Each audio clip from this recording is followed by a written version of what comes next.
Okay, last week in video 436, we did this hairstyle, right?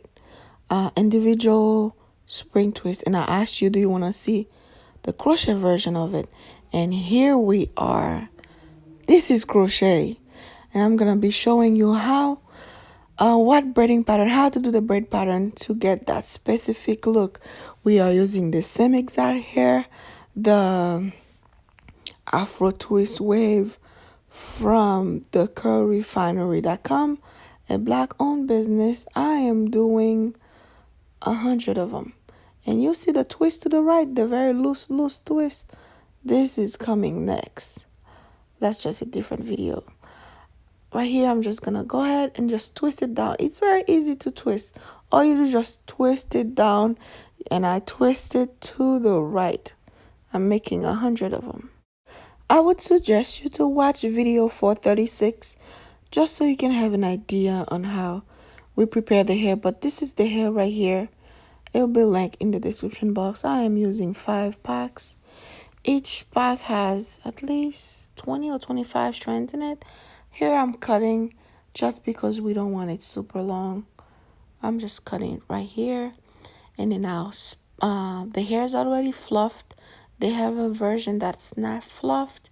If you don't find this fluff version, you can just take the one that's called spring twist. It's the same hair.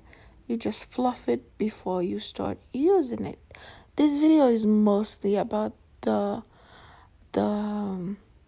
braid pattern, my brand new braid pattern, to make the front of your hair not looking like crochet at all. Okay, let's go over the hair one last time. Whatever you're looking at the left right here, it's called long spring twist, and the one to the right is called Afro twist wave. Is the exact same hair. The Afro twist wave is just processed for you. It's already fluffed. It makes the process go faster.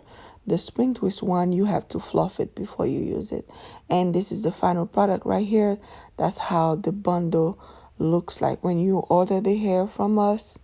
This is how the bundle will be looking like, and you'll get 2 of them to make to do the crochet braid. Now let's start with the pattern. This is my brand new pattern. I really am proud of myself for thinking about that. All you need to do is just some zigzag up front. Since those spring twists are not super small, we only need 10. We would normally do 10 braids going straight back, and that's exactly what we're doing. But instead of straight line, we're gonna zigzag the front. That's what I'm doing right here. And I don't want her hair to be too full, some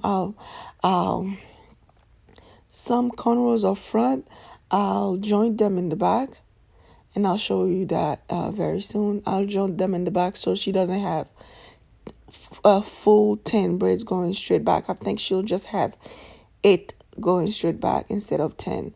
The front is 10, but the back will just be 8. And the reason that I did that in the back is because those spring twists aren't so small.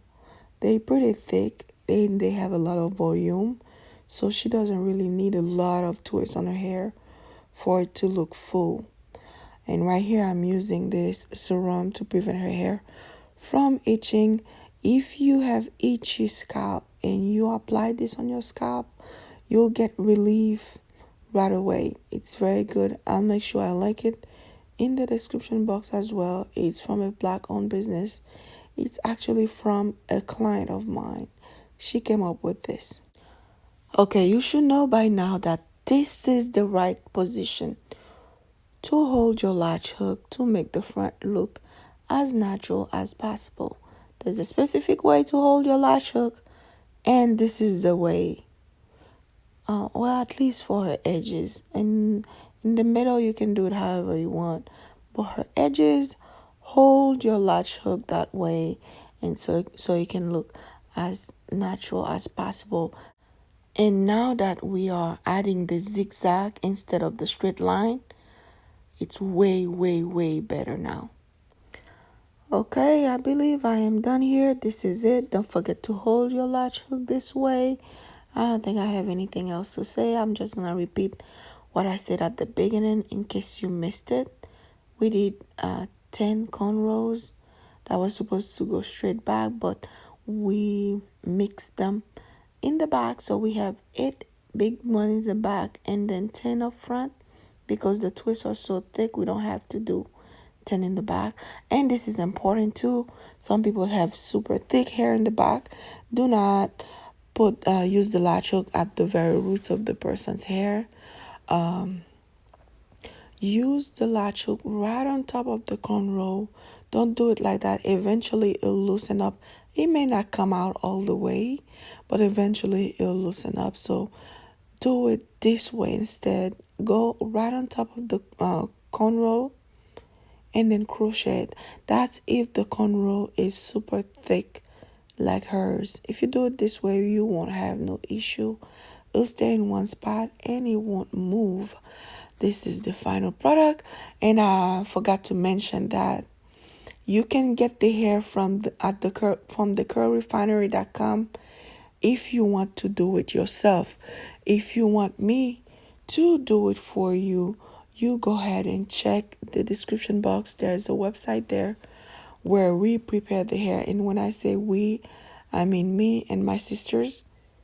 We prepare the hair and we'll ship it to you. All you have to do is just do this pattern and crochet it in. You don't have to worry about doing it yourself. But if you want to do it yourself too, check out thecurlrefinery.com. I'll see you on my next video. Check out the description box. Thank you.